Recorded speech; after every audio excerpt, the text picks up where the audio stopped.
Yes, they go. Yeah. Joe, can you hear I me? know, I think. Yeah, I gotta say that. That was my initial thought, too. Oh, yeah, I get the song, it's like minutes. It's my majority, it's movie. You get to. John, you have to wait the whole call vote.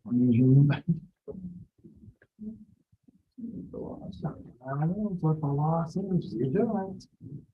I mean, I grouse about it. Yeah. I'm not sure you get too much trouble. Yeah, always worried on the adjournment, but it's all- No.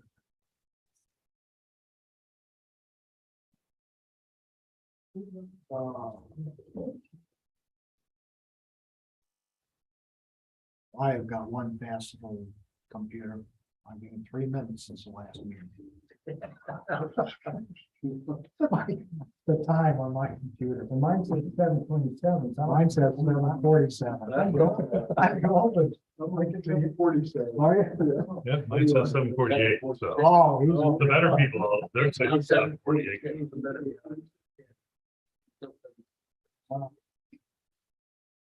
used to be about 14. That's right. And that's all.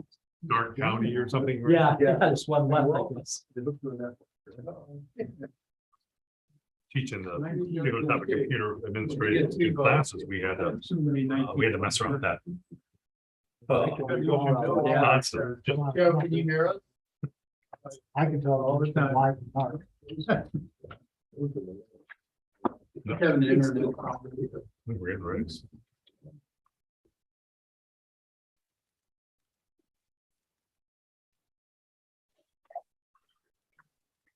There he is.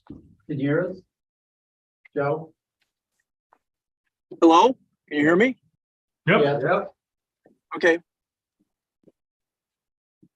Hello, can you hear me? Yeah. Joe, we just said, okay. Oh, okay, I got that time. Otherwise, I was just hearing garble. So, Cavaliero's out till Friday.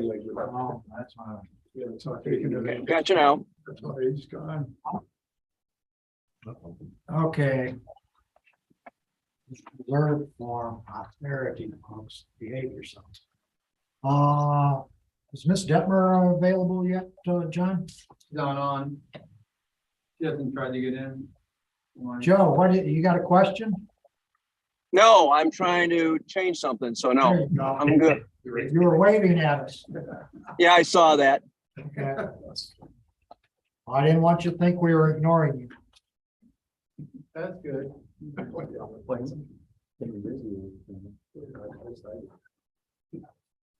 Tell Joe just send me those documents. Just send me those documents. Or- Oh. There we go. 7:29. Right on the dot.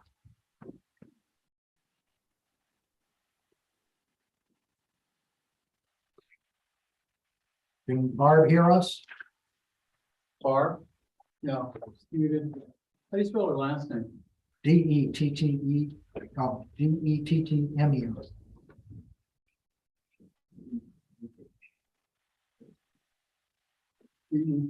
Dettmer? Mhm. Okay.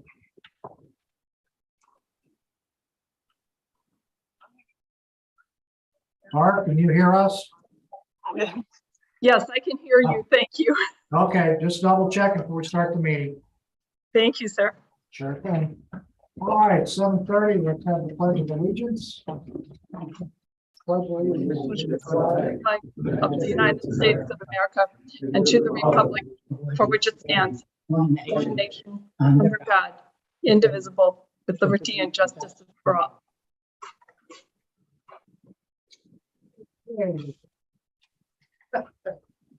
Governor Pritzker has once again extended the gubernatorial proclamation, allowing us to have remote meetings and remote access until July 23rd, 24th. So we've got another meeting that we can do remote. This evening, remote, we have attending Joe Nimick and ICCI Barb Detmer. With us in the boardroom is the rest of the crew: Anthony Perino, Steve Diatley, Ed Harney, George Hoffman, and Mark Thorne in attendance, along with the village clerk, the village attorney, the village finance director, and the chief of police, and myself. Okay, we've just verified everybody can hear and respond. We can hear and respond. The next item on the minute is roll call, please. Mr. Perino. Here. Mr. Datley. Here. Mr. Harney. Here. Mr. Thorne. Here. Mr. Hoffman. Here. Mr. Nimitz. Here. You have a quorum, Mr. President. All right, we've got all six present this evening. Okay, the next item on the agenda is the minutes for June 21st, 2022. Do we have a motion to so approve? So moved, Diatley. Second, Thorne. Moved by Diatley, seconded by Thorne to approve the minutes of June 21st, 2022. Any corrections to the minutes? I do have one. Under the list of attendees, yes, we had Anthony Perino join us. Okay. Another, I will make the correction. Okay. Another one that was under the public comments was Kim Carbone. You had her, she, and then she came under. My apologies. No, it's about the third sentence in there. Got it. No other corrections or changes to the agenda? Minutes, not the agenda. Okay. Then you need a roll call on the approval of the minutes of June 21st. Mr. Datley. Aye. Mr. Thorne. Aye. Mr. Perino. Aye. Mr. Harney. Aye. Mr. Hoffman. Aye. Mr. Nimitz. Aye. 6 affirmative votes, no negative votes, and minutes so passed. Thank you all. President Pickett, I'd like to make a motion to amend the agenda, to move the police business up to now. All right. Second, Brian. Diatley moved to amend the agenda to move the police and public safety report up to now. And it's been seconded by Perino. Any comments, questions, or discussion? There being none, roll call, please. Mr. Nimitz. Aye. Mr. Hoffman. Aye. Mr. Thorne. Aye. Mr. Harney. Aye. Mr. Datley. Aye. Mr. Perino. Aye. 6 affirmative votes, no negative votes, and the motion so passes. The agenda is so amended. I'd like to make a motion that the village hire part-time officers Miles Chick and Scott Storr at a rate of $24 an hour to be patrol officers in the village of Sleepy Hollow. Second, Harney. Moved by Diatley, seconded by Harney to approve the hiring of 2 police officers at the price or at the rate of $24 an hour. The officers are Miles Chick and Scott Storr. Storr. Okay. Any further comments, questions, or discussion? Just one. When I read through it, I saw that Scott, you're retired, I believe, correct? Yes. You're retired. And are you still with Aurora? No, sir, I left the road in July 2021. Oh, okay. So you're not full-time anywhere right now, No, except sir. for here. Okay, all right. Okay, That's it. that's it. Do you want to call the question then? Roll call. Mr. Natalie, Aye. Mr. Perino, Aye. Mr. Harney, Aye. Mr. Thorne, Aye. Mr. Hoffman, Aye. Mr. Nimitz. Aye. 6 affirmative votes, no negative votes. It all passes. There we go. Like me to swear them in. Them in. Gentlemen, approach. I'm sure you've seen these before, but I will ask that you repeat after me. Obviously, where it says state your name, you know, state your name. I will do this jointly, so we'll do it I will do it all together, okay? The oath of office. I state your name. Aye. Scott Storr.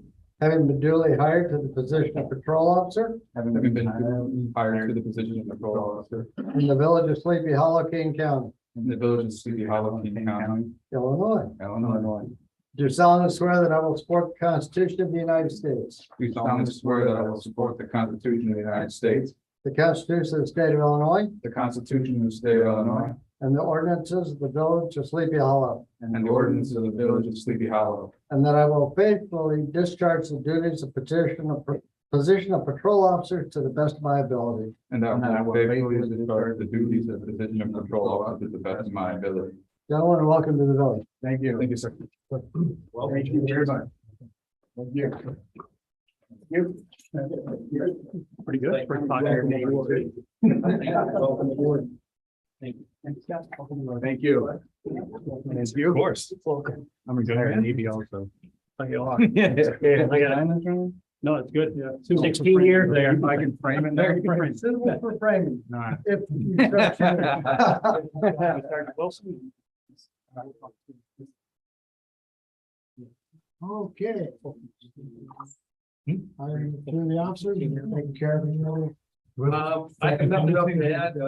Barbara, do you have anything you need to add? The That hiring. was multitasking, sorry. The hiring, did he pick up the rest of your? No, no more as far as the matters.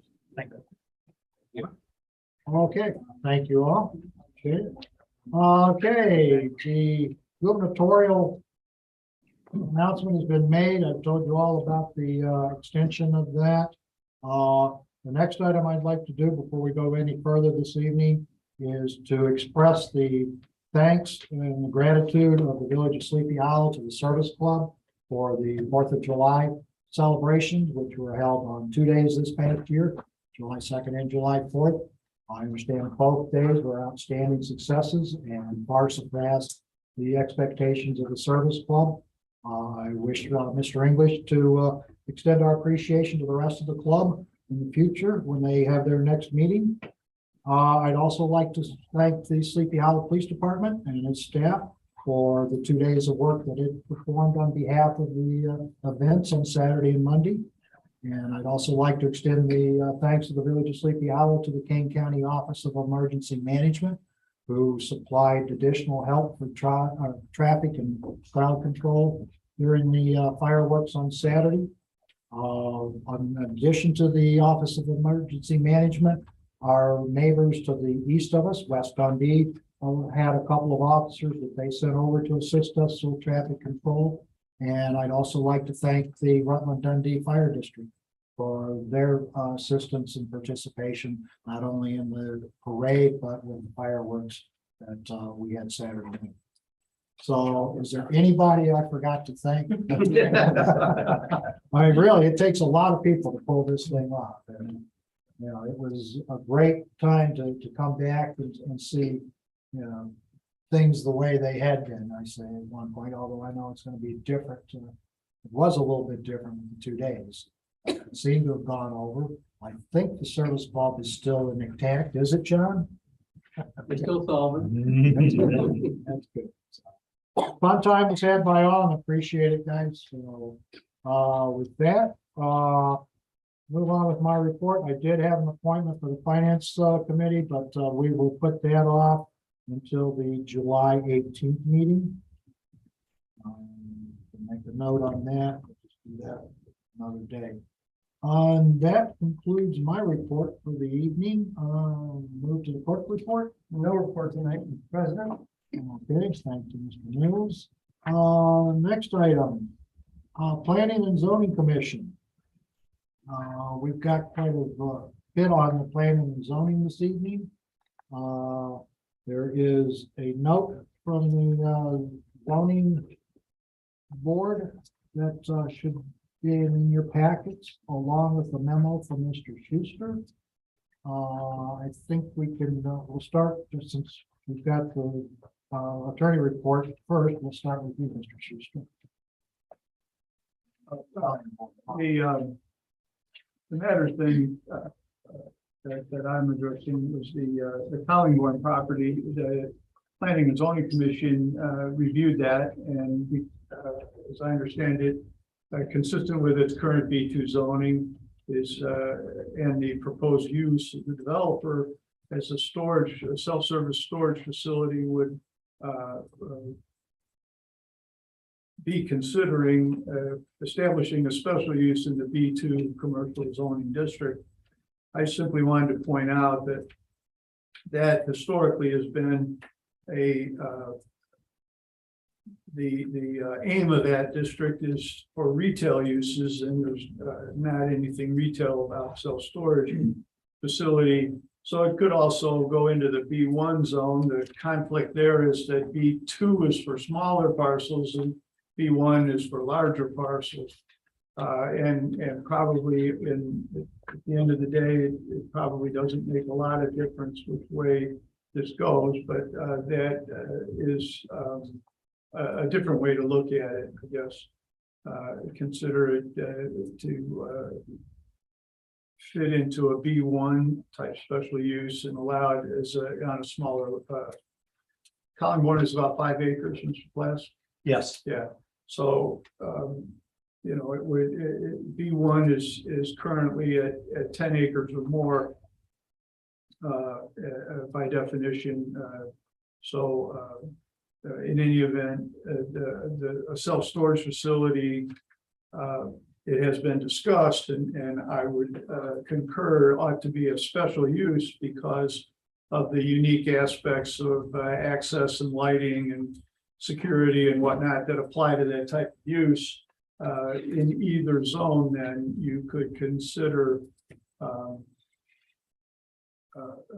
a public hearing on a proposed text amendment, put it one or the other.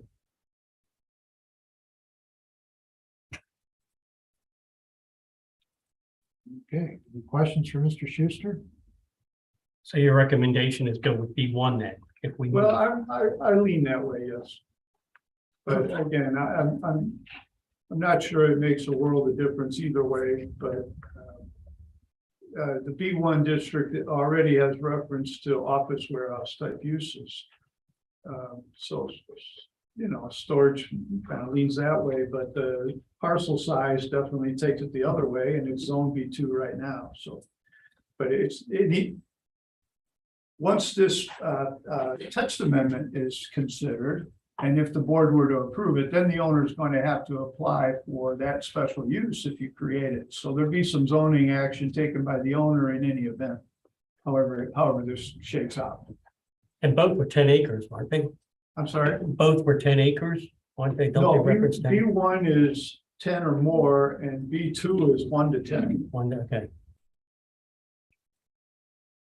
But and frankly, I'm not sure that Sleepy Hollow has a potential 10-acre site anywhere anymore for any commercial development. So that number's become obsolete, I think. Unless there's somebody buys up a lot of residential land and clears it or something. You know, there's just not a 10-acre site anymore for that type of commercial use. So do we have to approve going forward with it? Then No. it goes back to zoning, planning and Well, I don't zoning? think you do. I know that it's come before you in terms of the board authorizing a public hearing or something, but I think your consensus at this point, because you're not voting on anything yet until you get back a recommendation from your planning and zoning commission after a public hearing to take any public comment, and then it comes back to the board for final action. So they don't really need your authorization. What is needed is a petition to be filed. The village president could do that based on discussion and consensus at this level tonight. Are they looking to move forward like rather quickly Well, or? the next part on this is Mr. Placer from the recording. Okay. All right. Well, good evening. First off, this is my first time as chairman, and if I get a little bit fall over or anything, just pick me up and put me back in my chair. I am Don Plass, and I am chairman of the Planning and Zoning Commission.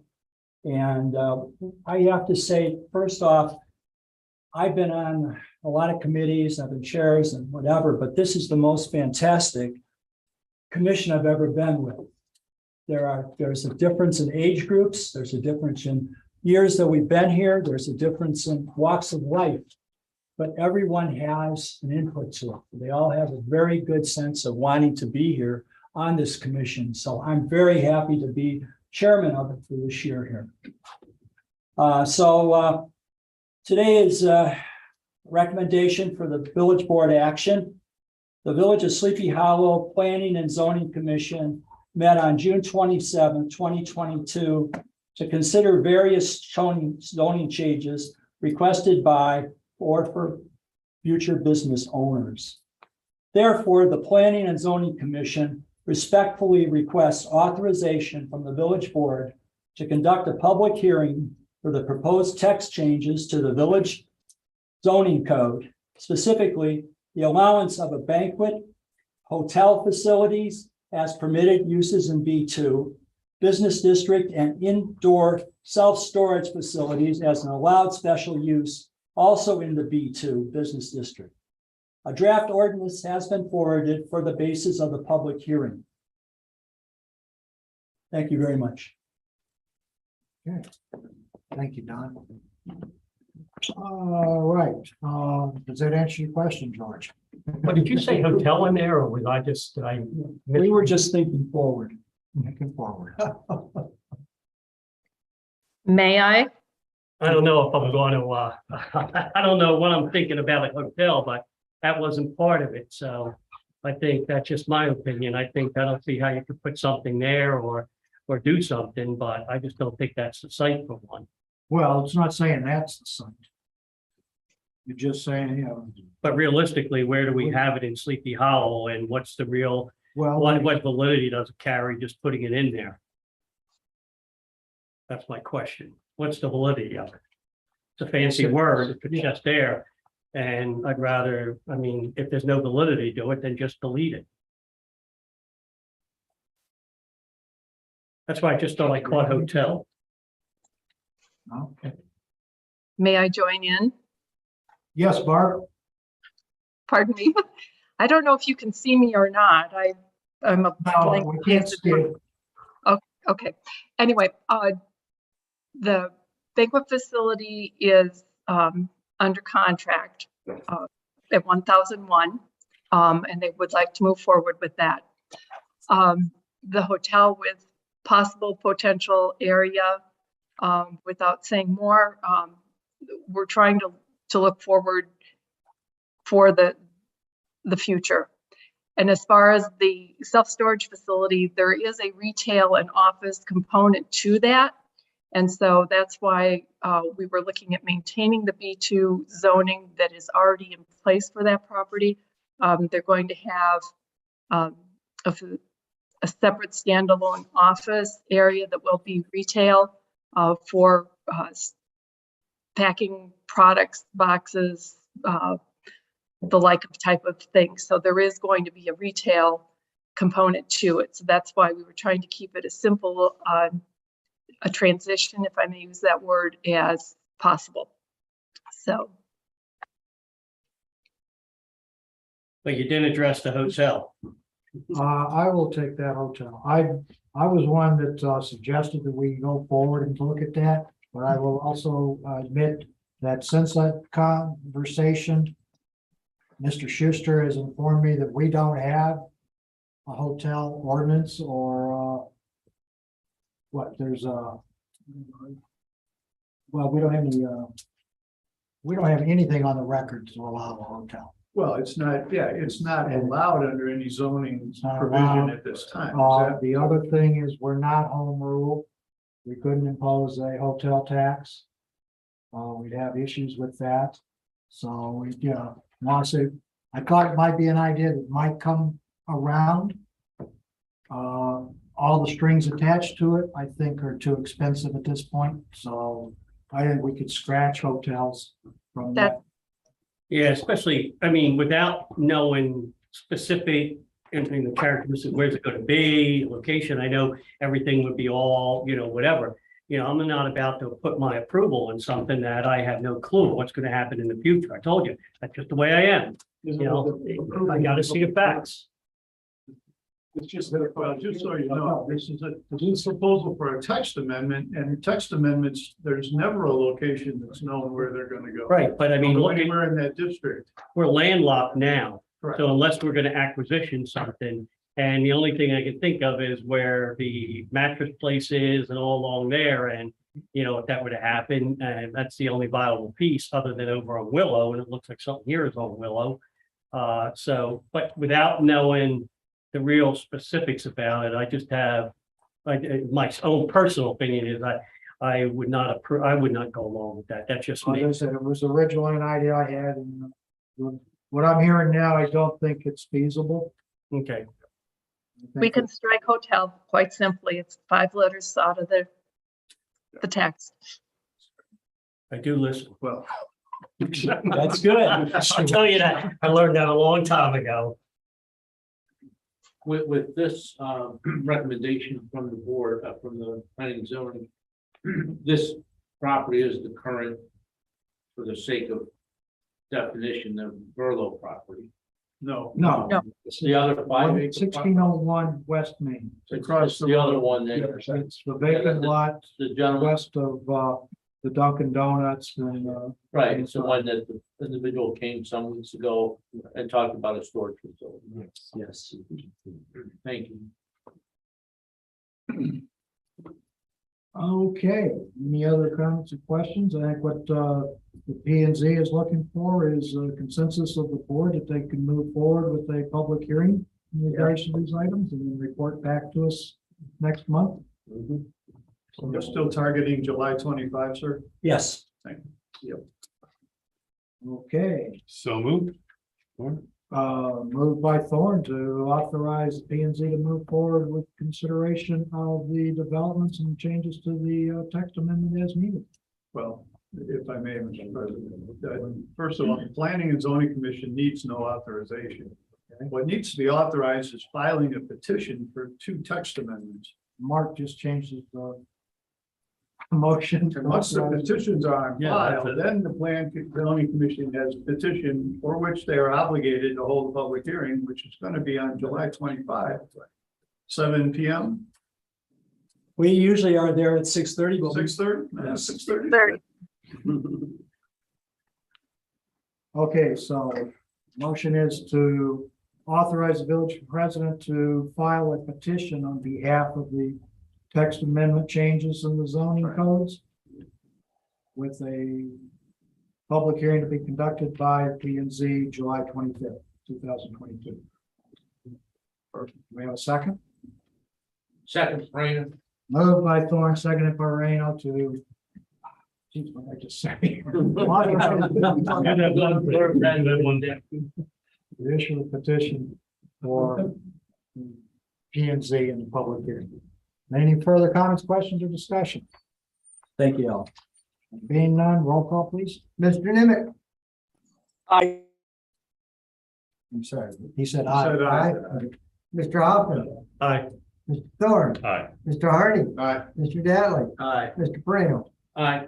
6 affirmative votes, no negative votes. We are set to roll. Thank you, gentlemen. You'll have those by tomorrow morning. For signature.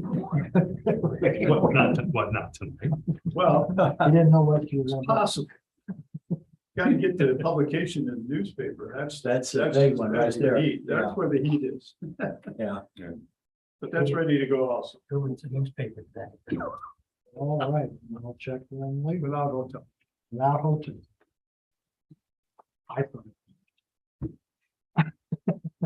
There's plenty of tax there, but I know. Oh, okay. Anything else from P and Z? No, not at this time. All right, Mr. Plass, we thank you for your service and we thank you for your report. Well, appreciate that. I think I'm gonna stay around for the fourplex development Oh, proposal. yeah, sure. You're my guest. Okay, next item is the attorney's report. Mr. Schuster. You have a memorandum for me, kind of discussing village code provisions and elements that would, for your consideration regarding culvert replacement. In particular, what has raised this question is the condition of the property at 112 Hilltop Lane, where a water main break resulted in damage to a culvert because of its location within the confines of the driveway. And kind of made it, brought some mixed feelings about where things stood because of those 2 elements. But because this will kind of establish a policy, and because there's been action over the last 5 years or so to address different aspects of culvert maintenance and conflict between public and private improvements. I wanted to kind of summarize that for you and see what position the board members should take.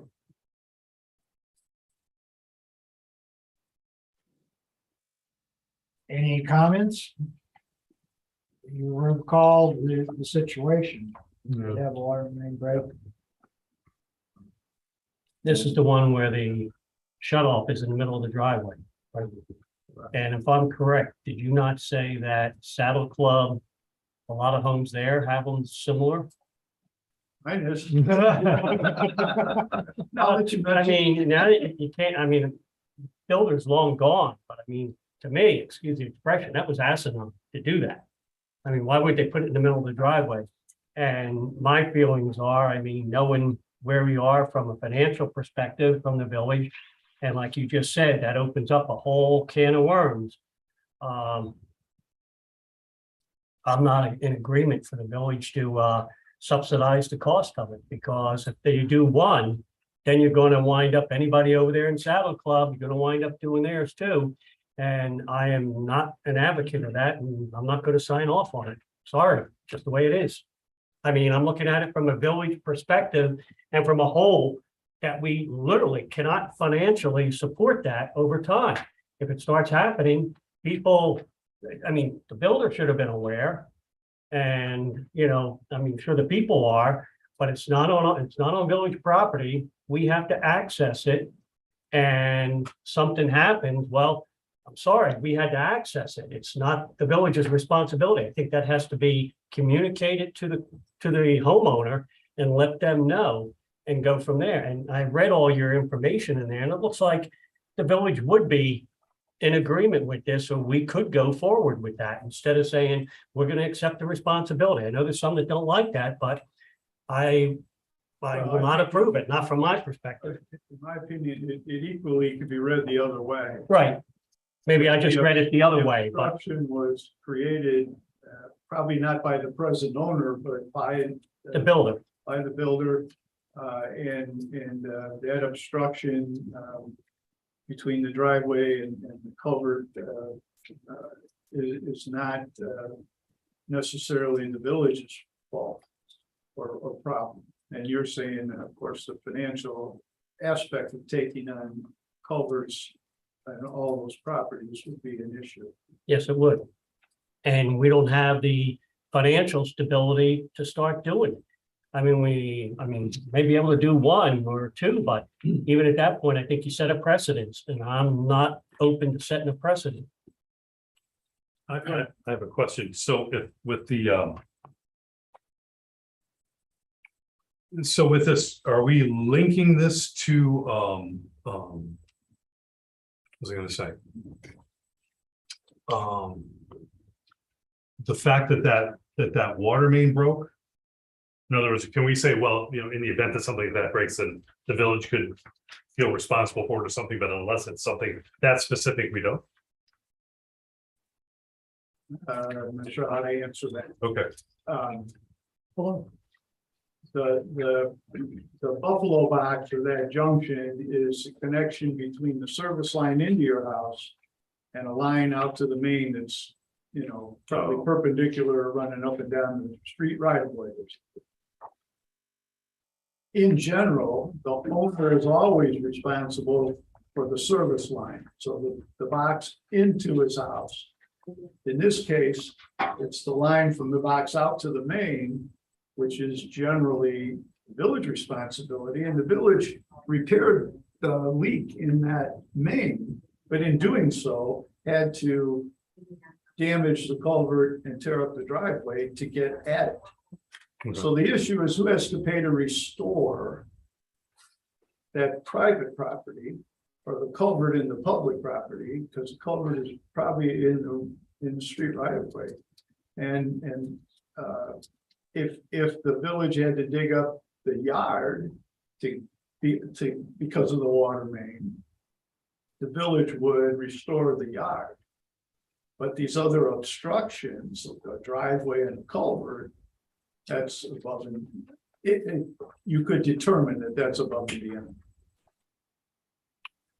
So. Hey, Mark, just to Ms. clarify, Hoffman said that in a better world, the water main isn't going to be underneath the driveway with a buffalo box in the middle of the driveway. Yeah. It's going to be somewhere where it's more easily accessible. so Mark, it basically translates to private property in the public right of way, correct? Is that a good summary of what's going on? Well, you as a village have taken a position that the driveway culvert, although it's on public property, because it's necessitated for the driveway, is a private obligation. Okay, Here's something to consider. So the homeowner did nothing wrong. It was our fault that the water main broke. We were the ones who did the damage to it. So now he files an insurance claim, okay, to pay for the culvert. What is the insurance company gonna do? They're gonna come to the village to say, hey, this was your responsibility. We're gonna say, no, it's not. The insurance company is gonna say, yes, it is, and here's the court suit. So in the long run, we can either pay for the culvert or we can pay for the attorney. Well, the issue would be who would file that suit. The insurance company can't file anything. So if the homeowner wanted to challenge the ordinances and say you've interpreted them incorrectly, they might do that. I also would say that Well, Joe, go ahead. my understanding is that some of the damage to the culvert was just due to driving equipment over it, and the condition of the culvert was suspect at best. How's that? I don't know where that fits in there. I don't remember, Mr. Killinger's not with us this evening. But it sounds. That's what he told me, that some of the damage to the culvert as they did that was actually from the fact that part of it had collapsed from driving equipment over it, and that we didn't document it, but the condition of the culvert was well past its service life from what I was told from. So just for your consideration. That's how I remember it being reported to the board. If I'm correct, I mean, I had a neighbor up the street, it was Danny Fuqua, Dirk Fuqua's son. About 2 years ago or so, or right before COVID, he had his driveway replaced, and he replaced the culvert and underneath. And if I'm correct, I remember Dirk saying that they paid for that out of their own pocket. That was their cost. Right. Yeah, so. Call it under my driveway. Yeah. I did. Yeah.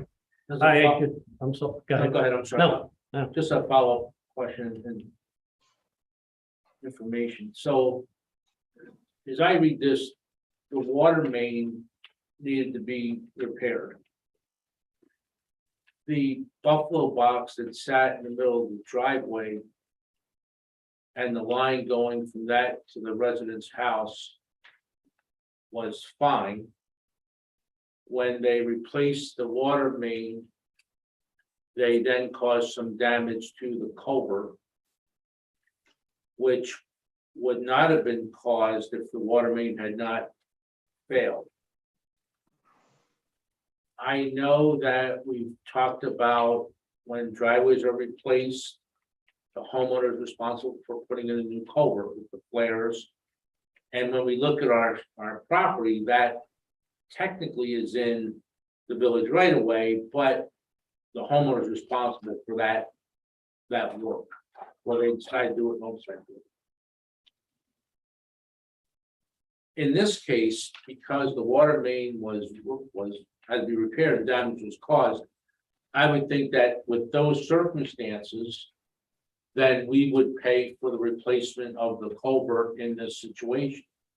What it's not saying, and this is where, as I read it, what it's not saying is we as a village are responsible for from the buffalo box to the street if something were to fail there.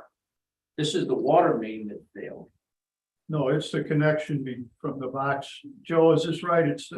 was a connection from the Buffalo box out to the main, correct? At 112? I don't know where the exact spot of the water main break was, but I will add that it, just for the sake of discussion, I don't know who was on the board at the time, and Steve can fill it in or Mark. We had a house on Winmore that they were claiming their culvert was damaged due to a water main break uphill from too much water flowing through it. And the board at that time determined that no, that is the homeowner's responsibility and we were not going to pay for that. So just for matter of consistency, I mean, it's different but similar. Am I correct, Steve, on that? You are correct. But what Mr. Schuster was just saying was that if the damage was caused from the Buffalo box to the street, to the main, isn't that area responsibility of the village? It is. So with that in place, I would say that in this situation, and if and when a water main is replaced and damage is caused to the village property that's in the easement of the residential home up to the Buffalo box, that the village be responsible for those repairs. And I believe that the real question is what's the village position going to be on private property in the public right of way? Because in the past, we determined that that we're repair it the best we can, but we're not obligated to restore it to its full condition. So it doesn't matter if it's water main or the line leading up to the Buffalo box. The question really is, we need a policy on private property in the public domain. But It's not easement, it's May I- owned by the village. But the issue is that this damage was caused by us repairing something as opposed to the culvert and the right of way failing on its own from residents planting things or changing something. May I, Mr. President? Yes, Ms. Devon.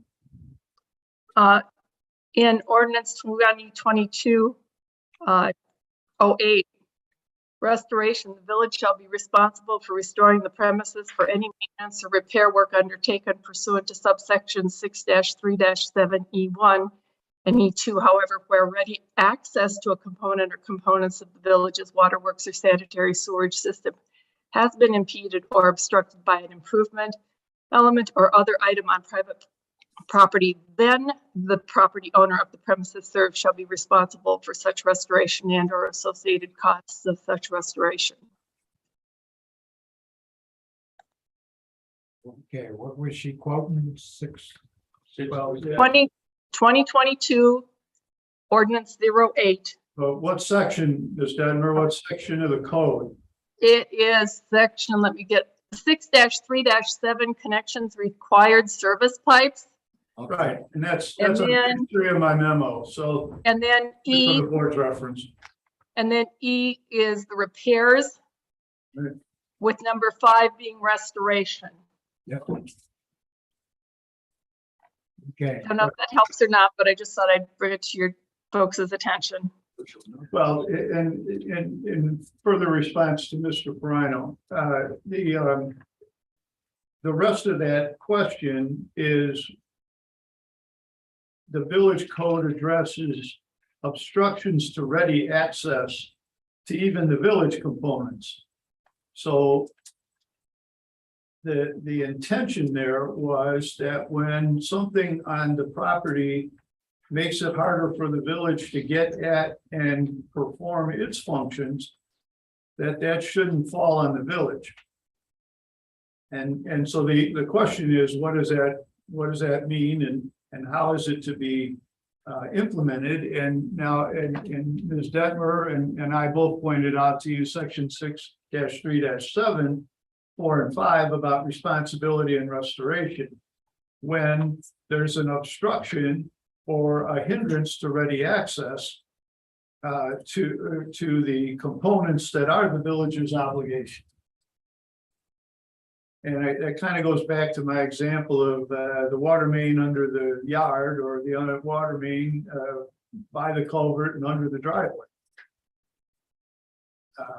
Or somebody that had a brick mailbox in the way. Well, certainly that, Similar right. idea, right? And yeah, and Mr. Nemec had earlier brought, not tonight, but at earlier dates, noted there were some impediments to access to sewer components that would have to be moved or displaced or possibly damaged for repairs. And so all of this was meant to address that general idea. And I guess what we're discussing now is what should be the extent of that. So, are we looking at trying to address a special case, or are we trying to put general purpose stuff into place? So as Mr. Hoffman pointed out. Right. When you address a special case, you're going to you're going to state a policy or appear to state a policy that's going to be applied more broadly. So I would say your concern needs to be, what policy are you stepping into? What position are you taking as to the meaning of these different clauses of the village code?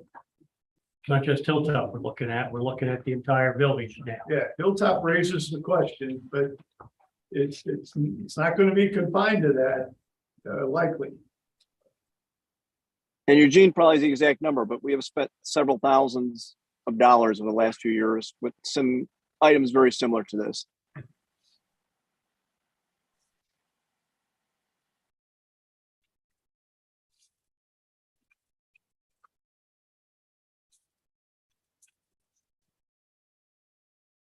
So what is the board's desire here? There was no negligence involved with the Public Works Department. They did what they had to do for the repair. That's not an element of the discussion. Right. Okay.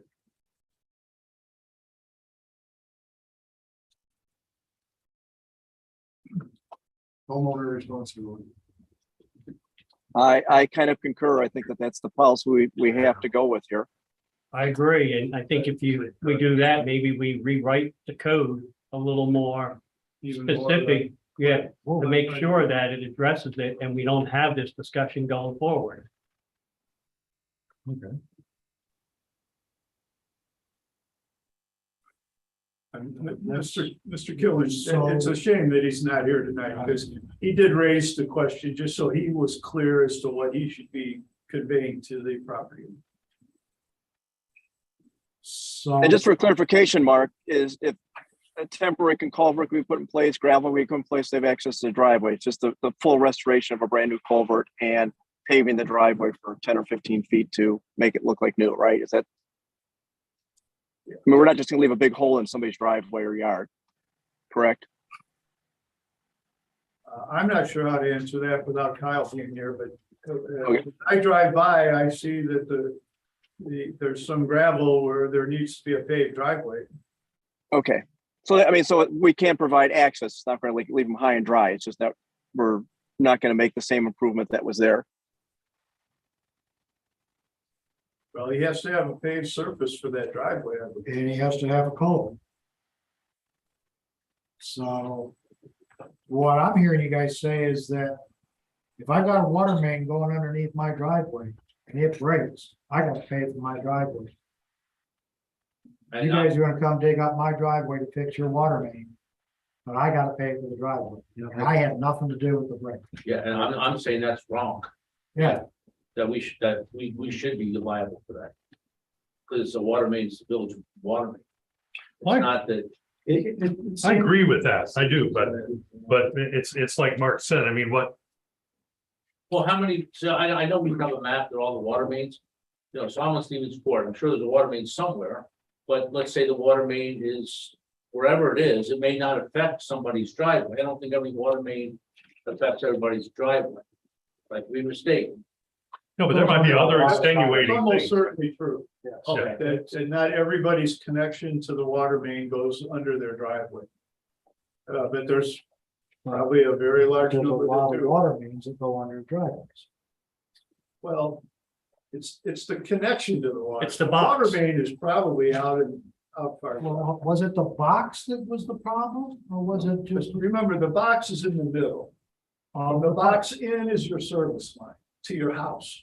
Right. From the box out is a connection between the water main and your service line. Right. So we're talking about that connection piece is where the leak was, as I understand it.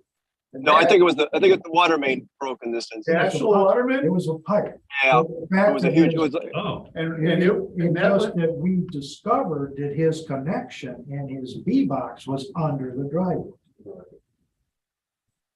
oh, where was The the water water main? main break, I believe, was separate from his. Out by the street. It was on the water main, it was, yeah, which was by the street. Right. so if it was the connection to B box, the ordinance. So is the pretty clear connection, on the that. V box are underneath the driveway too. The fact that So- the leak was very close. So to fix the leak, a new connection had to be installed as well. Did we install a connection or did we just fix a pipe?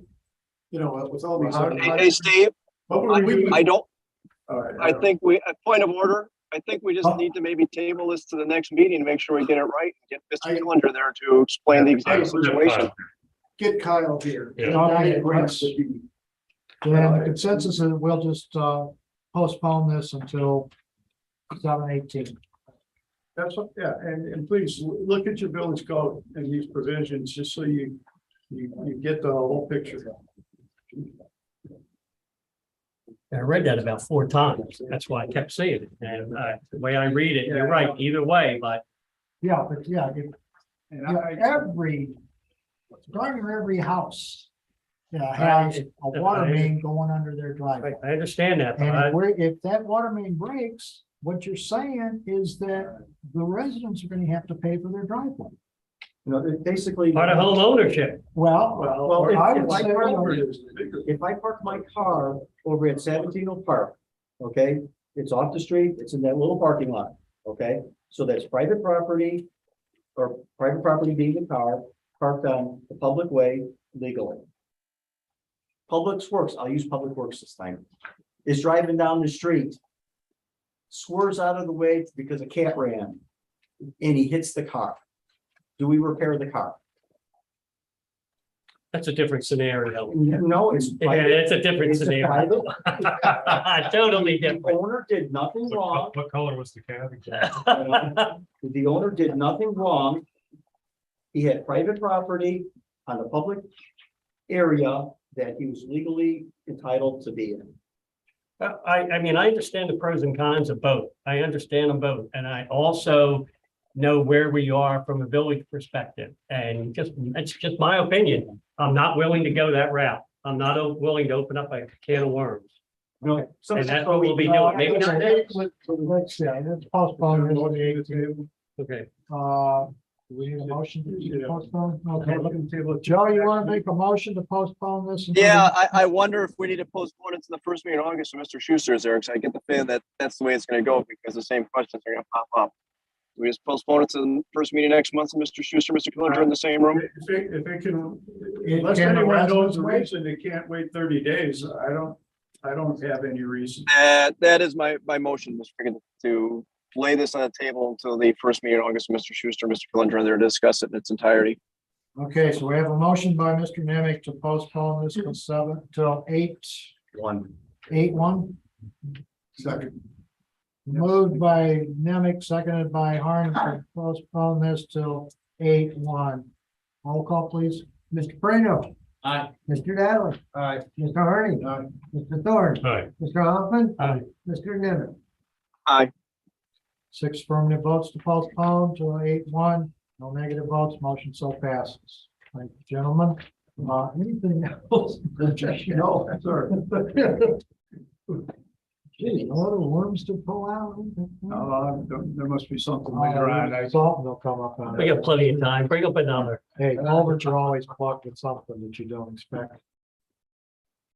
Okay, engineers report, Mr. Steele is not with us this evening, but he has provided his report and his information concerning tonight's meeting.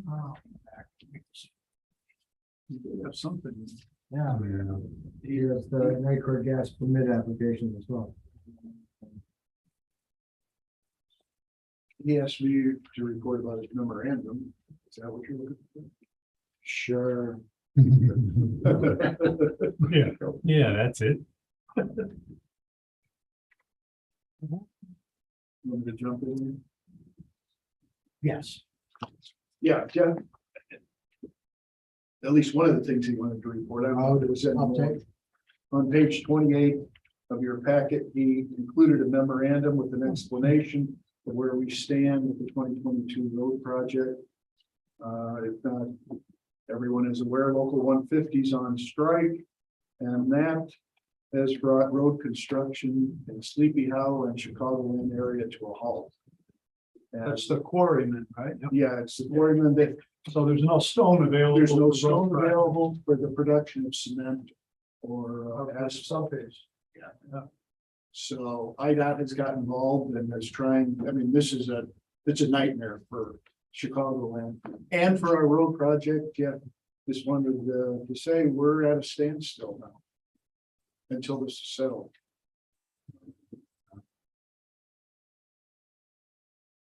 I don't know if there's anything else.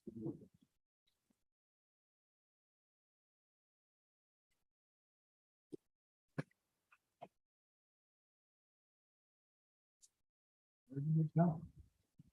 Saw it, read it. Here, I'll buy you a little time. But it's just, there's no action to be taken. No, Not for that. No action, I'm just- And I've heard the same thing. Yeah. And, As long as that strike is not settled, the timing of all the road projects is up in the air. yeah, it's a heavy equipment operators. Yes, That's, and they've been on strike since June, so. June 7th. Okay, there was another item that he had forwarded, and that was a update on the gas permit from Nicor. It's the application. Application. Yeah, that's Okay, I got it. There it is. page 29. Yep. Okay, he has a recommendation that we go ahead and approve this Nicor permit request to allow them to continue with their replacement of outside meters versus the inside meters, particularly in 1035 Pearl Brummel Drive. So he does have a few items that he brings to their attention that he wishes that we include in that permit. Items such as the utilities would be buried 36 inches, they will be 5 feet apart from the fire hydrant, et cetera, et cetera. We have do we have a motion to so approve the permit number did they get to it? No. 2220108. Oh, Okay, it's a long one. Okay, project number 2201087.039. So moved. Second, yeah. Moved by Harney, seconded by Diatley to approve the Nicor request. Reference their project number 2201087.039. Any further comments, questions, or discussion? Being none, roll call please. Mr. Nimitz. Aye. Mr. Thorne. Aye. Mr. Hoffman. Aye. Mr. Dattley. Aye. Mr. Harney. Aye. Mr. Prano. Aye. 6 affirmative votes, no negative votes, the motion so passes. Okay, the next one is Director of Finance, Mr. Van. Requesting a motion to approve the warrants in the amount of $80,759.29. Motion. Second. Moved by Mr. Hoffman, seconded by Mr. Thorne to approve the warrants of July 5th, 2022 in the amount of $80,759.29. Any questions, comments, additions, deletions? There being none, roll call please. Mr. Prano. Aye. Mr. Nimitz. Aye. Mr. Dattley. Aye. Mr. Hoffman. Aye. Mr. Thorne. Aye. Mr. Harney. 6 affirmative votes, no negative votes, the motion so passes. Thank you, gentlemen. We had our preliminary field work day, a week or two ago from, Lauterbach and Ammon. They spent the whole day here, doing a quick peek at our, finances and reporting and stuff like that. And they do not anticipate any problems with the actual audit. The actual audit date will be like the second or third week of August. And that's all I got. Oh, cool. Thank you, Gene. Next item is comments from the public. You have any sign-ins for this evening? No? Okay, don't have it, John. You can. Thank you. You're all good. We're all good. Okay. we Sprang do- into action there, didn't Yes, he? it did. It just popped right out of it. We do have a presentation this evening, from the Willow Lane development, Mr. Patel. You have the floor. I'd like to address the board in your presentation. Yes, my name is Mukesh Patel. I'm with the Sleepy Hollow LLC. I'm here to present the Foodplex development. And to hear any questions or comments or suggestions. And I'm also will be glad to answer any questions. I have something to give you the copy. Is that okay? Yeah. Yeah. I think we got. Actually, he did. I think we got. Yeah, we got it. Okay, yeah, if nobody has, I have copies. So that's right. Yes. Okay. And the copy. Yeah. Everybody has a new one. Yeah, that's it. Yeah.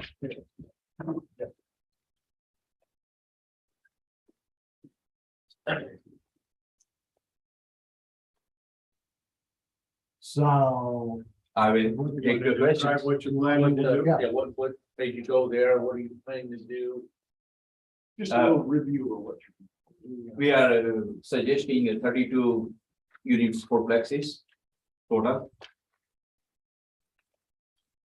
2-story. And most of going to be 2-bedroom or 3-bedroom. And I have tried to give you guys the breakdown on those in that paper. And shows also square feet, so. Half units will be 1800 square feet and some units will be 2280 square feet.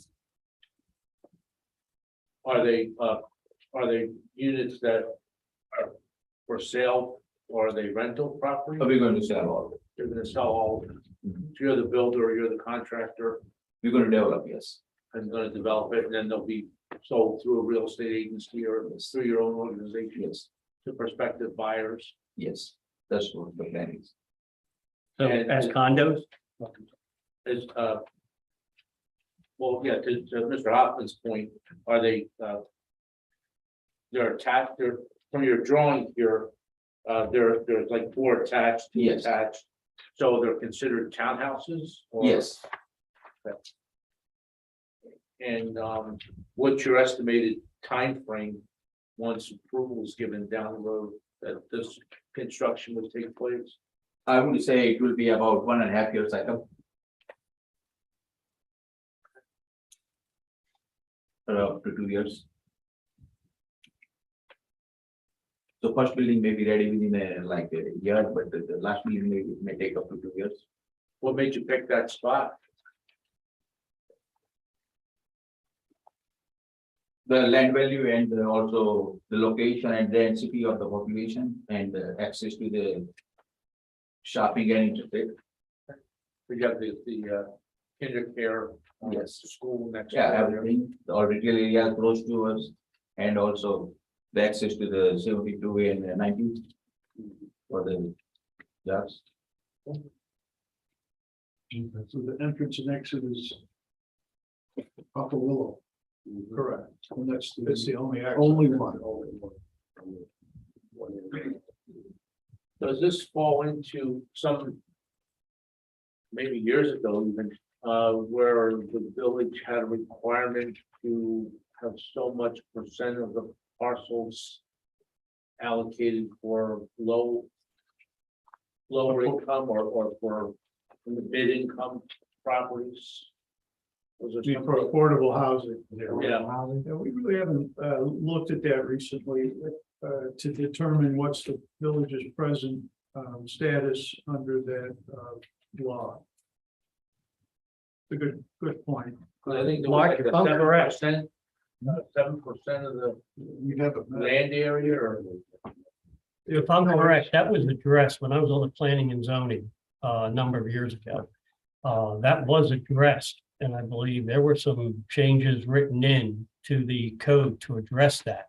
So it's there somewhere. I mean, when I Right, think Yeah, and the we state, addressed it, so it's the state requires a percentage of your housing be affordable. right. And if not, you need to have a plan, a long-range plan to address that.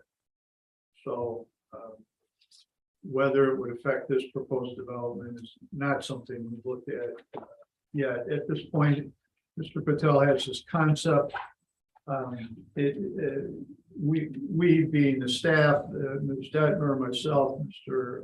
Steele, and Mr. Pickett, we've looked at, the turning radius in the road for fire and police protection, having at least an alternate safety, public safety access point somewhere else besides just the one-way in and out.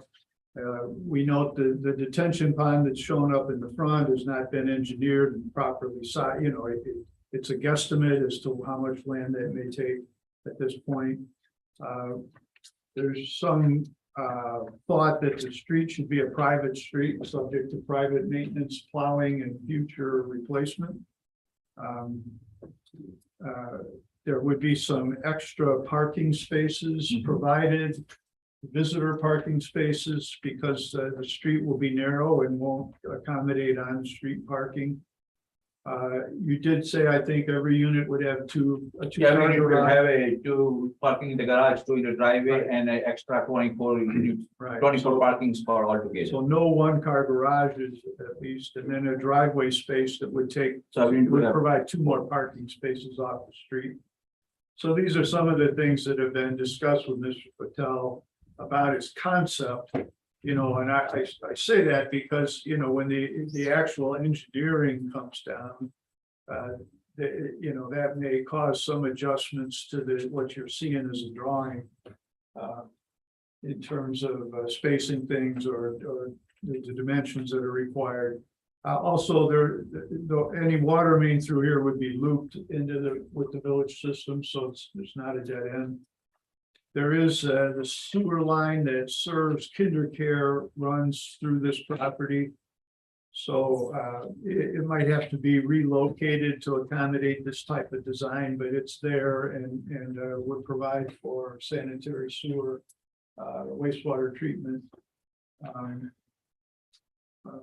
So that's a little bit more about some of the background for this proposal.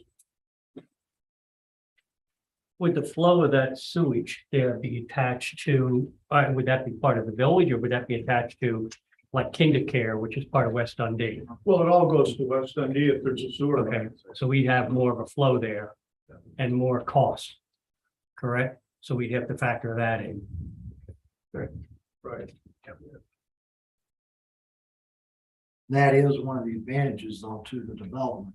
Being 32 units, fourplex like this, or you call them fourplex? yes. Count the heads. It will increase the population of the village by 32 times, at least 64 people. You put 2 in each unit. There are 3 bedrooms average. in each 3 unit. bedrooms, so there's gonna be more. So than we, two I think per- we're talking about 4 people per each unit. So we could be, minimum 62 or 64 people on up to, close to 120 people. And that's all going to the LGDF, the MFT.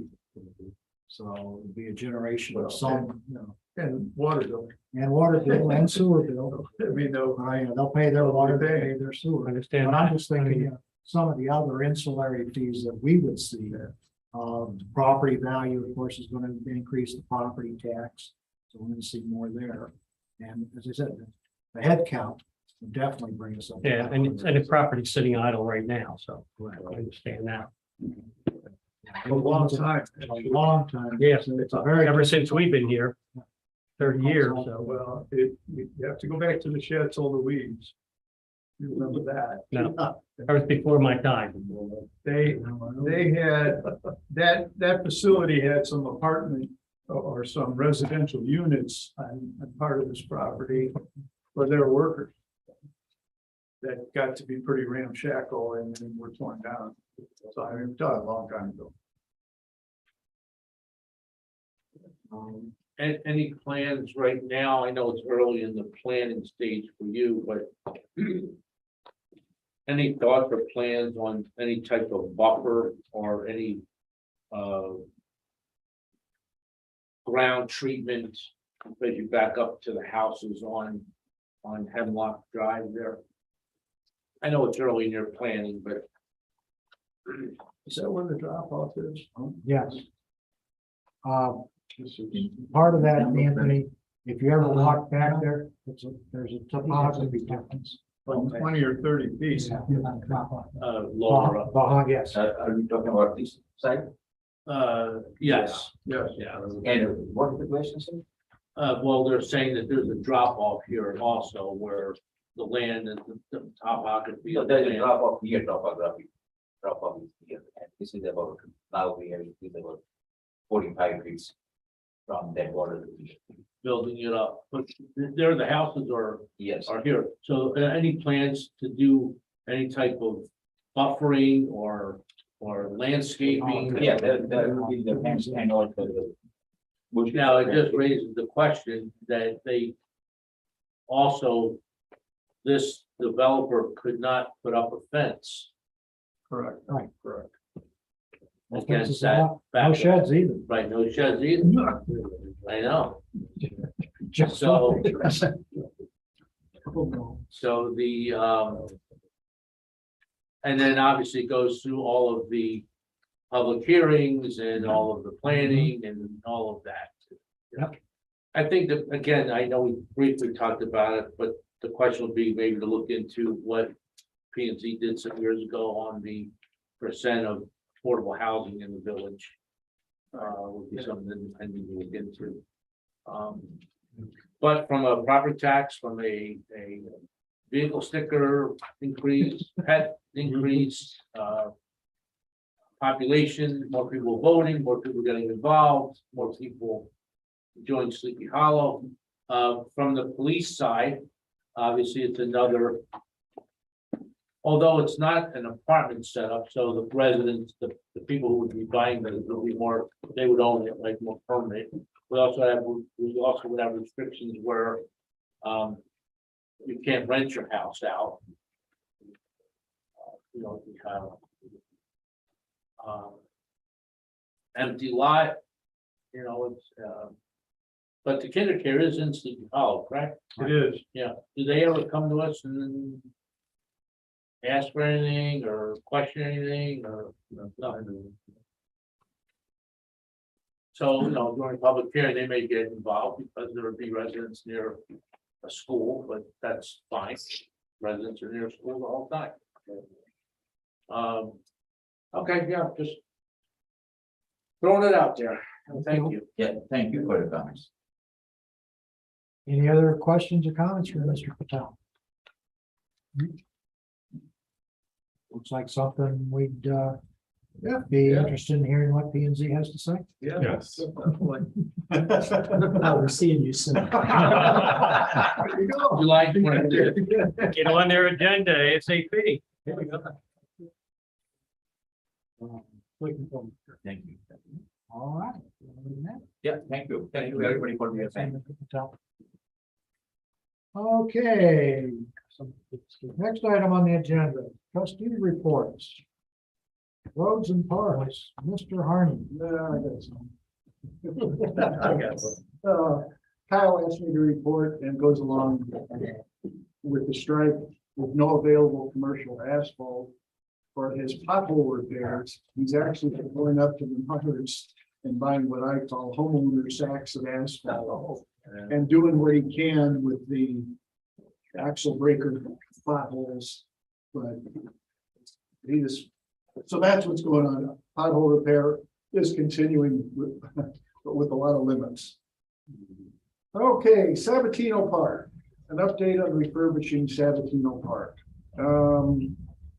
With the idea of saving residents dollars, Eugene had the idea several meetings ago about checking on the kids around the world. He believed that under certain circumstances, kids around the world would actually come in with a crew, remove playground equipment. We would donate the playground equipment, they would remove it at no cost. I've been in contact with a expert person with the expertise in the Rockford, Illinois central headquarters for kids around the world. And where we stand with that, he said what they normally look for is playground equipment that's 20, 22 years old, bingo, and in good shape. And what they do, they will come in with a crew, cut it off at the base, leave the concrete footings in the ground, but cut it off at the base. They take all the parts back, refurbish them, and then decide where in the world they want to ship this refurbished playground equipment and reconstruct. So I've already taken photos of the equipment. We'll send it to them, and he would, if the photos are what they're looking for, he would come out personally, inspect the equipment, and then we would go for a timetable. We're getting a little ahead of ourselves here. A timetable would be, the optimum timetable would be to remove equipment in the fall, rebuild in the spring. So, okay, another way to possibly save money is to consider, carefully consider if we want to get into a community build. Everybody on the board should have been given a copy of the community build construction booklet that Burke Company has provided. My take, and to start the discussion, let me begin, if you will. My take on the construction build, what was given to us, the booklet, it's a very detailed step-by-step construction guide. It gives timetables where we want to be. It provides tools that are required. It emphasizes the need for an extensive volunteer pool. From that pool, teams are formed, and there'll be a team such as the beginning would be unloading the truck, arranging for a forklift to do so, another team to dig footings, and arrange for concrete for the fill, sorting and inspecting materials. They would unwrap everything and take responsibility for identifying missing and defective parts, et cetera, on the build itself. So it's a more complicated procedure than I had envisioned at first. Ed, is there a timeline in that booklet as to what you should expect that community build will take? They thought on a project the size of ours, once everything is sorted, if we can get everything sorted and ready to go, they'll have an on-site supervisor in about 3 days. Now we're making a bunch of assumptions here. I was gonna say, do they say how many people they think? It's all, they give numbers. I didn't see numbers as to, I saw could we do this with 6 people, or is it gonna no. take something more like 20 or 30? On 2 playgrounds that I have done, one in the city, one in Vietnam, we probably had 30 or 40 people on each of them. Did I miss any? 3 days of 30? No, well, the one in Vietnam, that took us a week. The one in Chicago, we did it in 1 day. And that's just the erection part after the footings and after. Yes. Okay, so it's a lot of putting things together. And it's relying on good weather. Public Works would help unless they're pulled away from a water main break. So, yeah. And you really are depending on people and team leaders to show up. It can be done. There's stories out there of very successful builds. And there's other stories that were not. And rescue money was needed to solve the process and it actually defeated the purpose. Sure. Yeah. Okay. That's what scares me. I have a question. Maybe you've already gone over this, but we're talking about refurbishing that existing The park. playground equipment. Not refurbishing the equipment, Oh, refurbishing the park by replacing the equipment. The That first thing goes. people shipping it overseas are gonna refurbish it Somebody else. Okay. for overseas use. okay. My question was simply that's apparently not an option for us is to have somebody refurbish the No. gear that we've already got. No, we've talked about that at the meeting and Safety Okay. standards are different in Okay. different parts of the world. Yeah. okay. Well, there you go. Population control, maybe? Careful now. Actually, no, the equipment we did install in Vietnam, yeah, the stuff looked almost new. It looked like it was brand new. Okay, possible options that I see, just to start the discussion, for not coordinating the community build. Option number one. You're strapped in? Find an extra 35 to 40,000 in the budget and proceed with contracting for the purchase of approximately 100,000 for the playground equipment.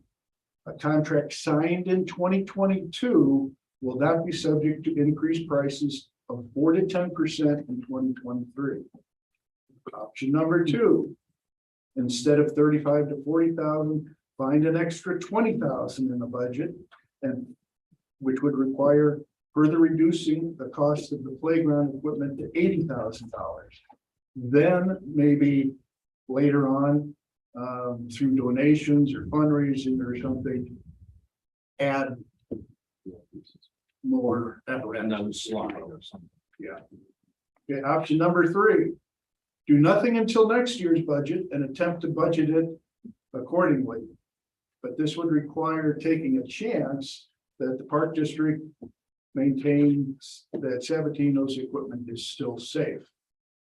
However, that would incur 4 to 10% price increase on the playground equipment. And option number four, and I sincerely hope this won't happen, but if enough residents tell us refurbishing the park is a cost they're unwilling to accept, then financial reality sets in and dictates that when the playground equipment is deemed unsafe, we dismantle it. Again, I sincerely wish this is not the case. I still believe that many of our residents move here because of the parks, their geographical openness and community involvement like we had on the fourth. And with that, I've said enough. I have a question. With that, start the discussion. Anthony? So one of my neighbors was asking me this question and I should have looked it up myself and I didn't, because I just heard it on the 2nd of July. We all pay a Dundee Park District tax line on our tax bill. Yeah. So the question was, where does that tax money, we pay that tax money in Dundee Park District, where does that money go? Pool, The park district. park district uses the pool. Right, and that's sort of how I answered it, but then the follow-up was, well, why wouldn't they pay to replace the, It's not their property. right, because it's in the village. It was initially, was there a relationship between them and us to put it up? There was an agreement. They would share cost responsibility of the park and we would give them access for ball fields, for like little field and soccer. They no longer have that requirement. Right. So the cost sharing is out the window that they've agreed to inspect and do a little work on the ball field. Right. No charge. Right, so there are no funds, because those go to the other things that we identified, and so forth, okay? Right. The other question, and I was looking at it too, the community build, and respectfully with Mr. Florence in the back of the room, and I was part of the service club for a number of years. there's really only, I'll be gracious, there's only 11 guys that ever volunteer to do anything. I cannot see how in the world we would ever get 40 people for 3 days, and you know, it's a weekend, and we don't get people now to help put up tents and parking signs and things, so the community build, I don't think is conceivable, and respectfully to the service club and to two individuals. We opened this door, we started to work on stairs 2.5 years ago to use the upstairs barn for storage, still not done. So, you know, we got in trouble with a permit at the time as well. I don't ever see it happen, and guys, you know, the reality is these empty chairs that we have in the room again tonight. So, you know, the roller coaster ride, everybody gets all, hey, let's do it, and then all of a sudden. So I would maybe look at it and say, throw it out there, you know, hey, we need 40 people on 2 weekends committed, blah, blah, blah. And if not, then okay, residents, what additional money do you want to put into the kitty, right, to the little pot on the corner to help us with building a new park, knowing we have 100,000 put away. And I like your idea, Ed, about, you know, maybe a year from now, maybe add another slide, you know, that's budgeted, but you have a base of 100,000, but we have to pay to have it put in. We have to install it. And this really becomes, and you know, I never had really historical references, but this becomes like, you know, the battle, right? If we don't get this, then we can't do this. And that's the reality. So I like all the work you did. I don't see us as a community involvement putting this thing together. I think we stay with our budget that we had approved. I like the idea of signing some type of contract this year to avoid price increase in the future, but then it's how does it get installed? And what do we do with residential contributions, maybe. That's my thoughts. Okay, I'll go back to my seat. You want to step off the soapbox? I'll hide over here. Ed, were you where, was out biking the other day, I was coming back. And I came by Long Meadow Parkway from Algonquin Road. And right, like quarter of a mile, half a mile past, on Long Meadow, there's a brand new, like, area they're putting in their playground. Are you familiar with that? Yep. Have you seen it? No, I haven't seen it. I went back there. It's not open yet. They just laid the asphalt. They laid the asphalt and they got it seeded and they've got nets up, but they got a fence around the whole thing, the playground. But it looks pretty good. It's not big. It's no bigger than Sabatino.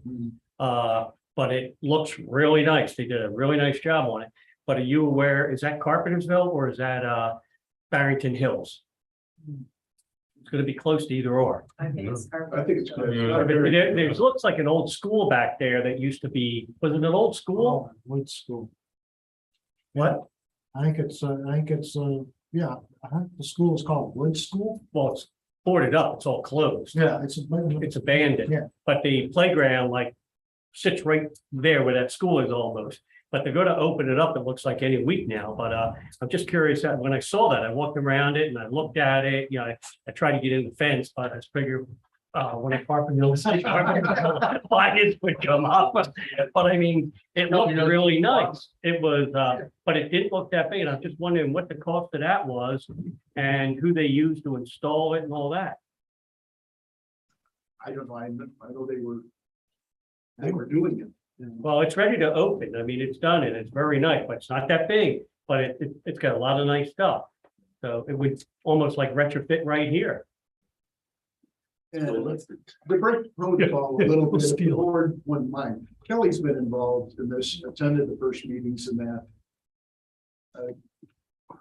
I agree with you, Ed, or Anthony, you are, it's hard enough getting people to do, like I said, I've been in a couple heated debates with some people within the village who didn't complain, and I said, well, have you come to this, have you done this, have you done this? Well, no, and I said, well, there's gotta be a succession plan. And I said, I've been here 34 years. I've seen this and this and this, and I remember trying to get volunteers for at the school, and we did it for the playground at the school. And volunteers for other things. I said, if you don't, and they don't like me right now, but I said, if you don't want to volunteer or come to the meeting, then zip it. Like, those were my examples. They don't like me, I don't care. But I said, you're going to lose the park. When it came up about the park, I said, there are no ifs, ands, or buts about it. We have $100,000. We can't go over unless we do, and I don't know where the discussion is on the referendum or anything like that, but because I missed that part of it. But I said, if communication, we need to let people know. And if we can do something like that, you have to come and you have to vote for that. When there's a referendum and they put stuff in there, you have to come and find out what it's about. Come to the meetings. And find out what it's about. I said, because once that park is gone, it's gone. And they don't, I don't know what, I don't know. Well, I don't know let what the me answer is. throw in some here. Mr. Diatley and Chief Farmer and I had a brief meeting this evening before this meeting with the Safer Together Sleepy Hollow people. One of the suggestions that had been brought up is that they form a 501c3. They expressed it that they were proceeding with that this afternoon. They are looking at filing the corporation papers for a 501c3. This would be a project for them to take on. Which is what I Which is told what them. the thing is, here we are, how long have we been talking about this? And how long has it been since anybody stormed this door and said, we will help, we will help? As you said, there's nobody else here this evening. I do know, though, that group has said that they're looking at getting the fund. If they do, then they may have the ability to raise some funds that they may be able to donate for construction, but we don't know. They have not formed that group yet. And they've not done any fundraising.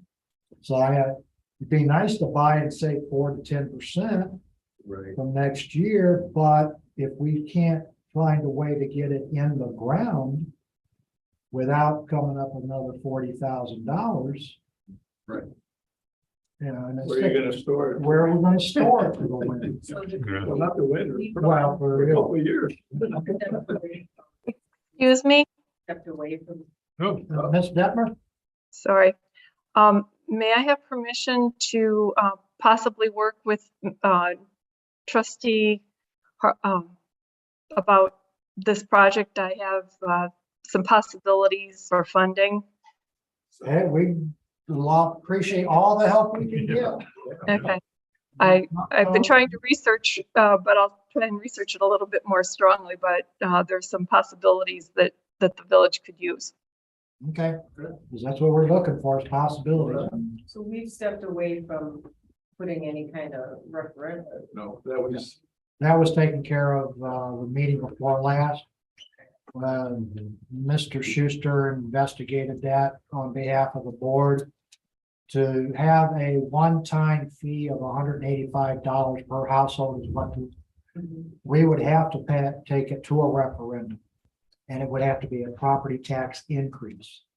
And it would be permanent unless the board revoked it immediately thereafter. In which case, we will have a new board at that time. So does this board feel comfortable?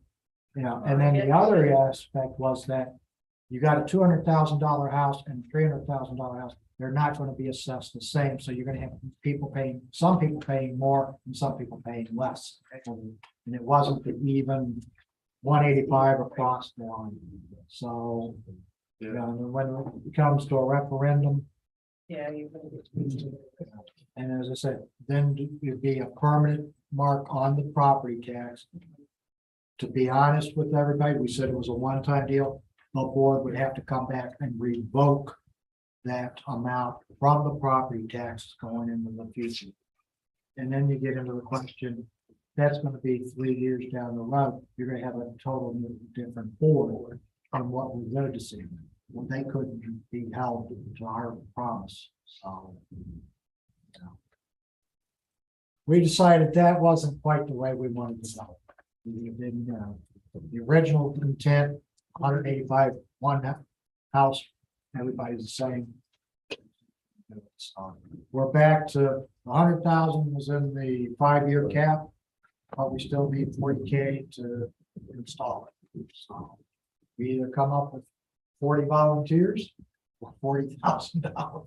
Or could we get 20,000 and spend 80 and then maybe bring it along? Maybe.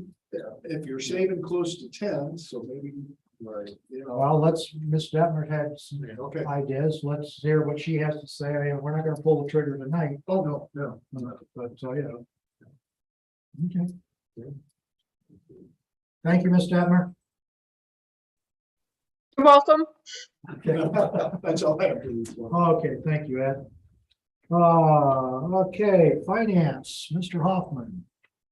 I'll make it quick, but just going through, just want to bring it to everybody's attention that, yeah, Eugene, when I look at Cardinal Supply, that's Office Supply and all that. I know we've done business with them for a while, but we do a fair amount, but can we, again, these are just options. Can we look at Amazon for some of that stuff and order accordingly or in advance? We are doing that. Because I know Cardinal probably won't touch Amazon's cost.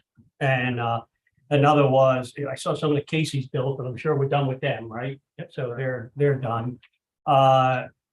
Just lump these together, Home Depot, Menards. Menards were up to like $1,800 year to date, but I think somebody just answered that where we're buying the asphalt and stuff like that, but there are some others on there. Home Depot with drills and other types of components.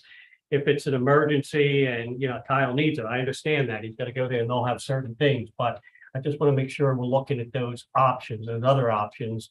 And if we can, just to save every dollar, helps. You're looking to do some of this stuff tonight that I don't care for and, but if we get the money to offset some of this, maybe we can get a budget at some time where we've got, a reserve. And again, I looked at some of the higher ones. I told you Menards was 1,800 to date. I understand where ICCI is and understand I look at all the others, that's $2,700 for the month. A little over 8,000 year to date, but just want to let everybody know that I'm doing my due diligence and being vigilant. And if I see something, I'm going to bring it up and going to challenge it, or I'm not going to sign off on one of these things. So, and one of the checks tonight, I just got a question on with, maybe I can answer it now though, but water supply, there's no PO in there for that. I just like to see the accompanying paperwork before I sign a check. Other than that, that's it. That's it? Okay. Fair enough. Thank you, George. Water and sewer, Mr. Nemec. He's offline. He's offline. Lost internet. We dropped it. Okay, must have been the storm. Don't think there's anything from water and sewer that we need to be concerned about, so we'll catch up with you later. Police and public safety, Mr. Diablo, anything else besides your hiring? Oath of office? I have nothing else unless the chief has something to add. I just wanted to pick up on what President Pickett had said about all the help that we got the night of the 4th of July. We had 15 members of King County Emergency Management personnel that were there. They had a light truck, 2 light trailers. We had 2 West Dundee units, and all 12 of the members of our police department, including my civilian staff, were there. So everybody pulled together, and I just want to compliment everybody. Everybody did a great job. It went off without a hitch. You look Thanks, good. everybody. Very encouraging. Just one comment on that. When we left the night of the fireworks, I turned left on Thoroughbred and I was going to turn right on Sleepy Hollow Road to go up Bull Gremmel. It would have been nice to have an officer right there because there were a large quantity of people walking, and I was doing 5 miles an hour, but everybody's catcalling me through the window. Slow down, what are you doing? Yeah, I'm just trying to get out of the way so that one less car is gonna run over a baby carriage. And what was happening was people were crossing Bo Bremel, continuing on Sleepy Hollow Road. I'm thinking the only place they can go is one house on the corner. So I wasn't sure. Now, there were to my left, when I was at Thoroughbred to make the right, you know, I did see some people over here, maybe OEM folks. But perhaps for next time, if there's a officer directing pedestrian flow, a lot of people walk up Bo Bremel, don't misunderstand that. I think it's wonderful. But it also goes back to something I heard recently where we can't walk side by side in the village. And, you know, as we're walking, you know, at 8 or 10 o'clock or 1 o'clock in the afternoon. Because that's illegal and cars have the right of way. Is that a true statement?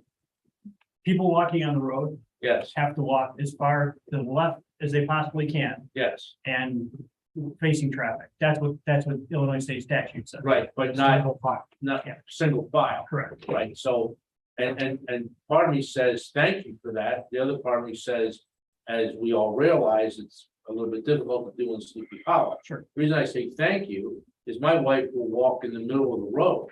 And I say to her, you know, you gotta come this way. We're walking towards traffic. You gotta come this way, you know, and I don't get enough positive response. Now I can say, once again, somebody, but the more important point is that if we're enforcing that, we're gonna have a lot of people calling me on the phone and complaining because we live where we live. Right. Right? So And I've I said don't know, before, maybe it's just an educational thing that I guess is what Sure. we need to do. and our officers aren't out looking to yell at people walking on the road. Well, I had a first-hand experience, not a second-hand experience, that was the case. With one of our officers. Yes. Was somebody walking right in the middle of the road? They were walking They were walking the side. side by side, walking, and they were told they can't do that. That's right. Okay. Right. And I'm okay with the officers educating. Again, that's part of our job on the Right. street is making sure that people understand to get off as far as they can because let's face it, people do not pay attention today when they're driving. Right. There's so many other distractions and Yeah. I would rather have somebody be irritated at me or one of my officers for telling them to move than have to tell a family that their child was run over or one of their loved ones was killed. Absolutely agree, but this is something that all of a sudden, you know, these nuances surface, right? Sure. No one ever, what do you mean I can't walk on my street? Well, yeah, guess what? So again, an education piece of that, you know, is important. Sure. I agree with that, because if That was somebody, Part of the discussion with the Safer Together group is that this is an education. group. Right. We've got a lot of information that needs to be given to our residents. Yes. Because most of the violators are our residents. So, you know, they don't walk on the right side of the street. If you walk on the correct side, you walk 2 or 3 abreast, fine. But when you see traffic coming, single file. It's not their duty to stop for you and go around you. So, you know, that's the stuff that we need to educate our residents on. Totally agree. And what it's done. It comes to mind what I talked about before about having, in the past, we've kind of knee-jerk reaction to how we've handled this, and my approach has been more long-term, structured program, get education out there and have our residents have resources that they can go to, whether it's through the website, the Facebook page, things like that, where they can get answers to those types of questions. Perfect. Thank you. All right. Nothing further. All right, Steve, thank you. Okay, building and environment, Mr. Thorne. No report, Mr. President. Thank you, Mark. Mr. Perino, building and zoning. I talked enough tonight, no report. Thank you, Mr. President. Thank you, Anthony. Old business, any old business to come before the board? Old business to come before the board, new business. Quick note, the deadline for written material for the fall edition of the newsletter is due August 10th. Just in case you know. Can I add another letter? Hmm? Can I write? A letter to the editor. Write another letter to the editor. I haven't figured out. You can buy your ink by the barrel. Please do your letters. Yeah. Okay, any other new business come before the board? I move we adjourn. Second. Moved and seconded to adjourn. Roll call, please. Mr. Prano, Aye. Mr. Dattley, Aye. Mr. Hardy, Aye. Mr. Thorne. Aye. Mr. Nimitz. He's gone. You would have voted aye. He would have. He would have. Okay, we You got missed me. 5 affirmative votes, no negative votes. You no- missed me. Often. Yeah, I talk too much tonight, right? Lie. Okay, now we got the total votes, 5 affirmative votes, no negative votes. We are adjourned. We will see you at 7:30 on July 18th. You had a chance to another hour or so. All right, Anthony, I got it. Whoever I am, just- I got you down. I'll put it just like you guys. Oh, is that-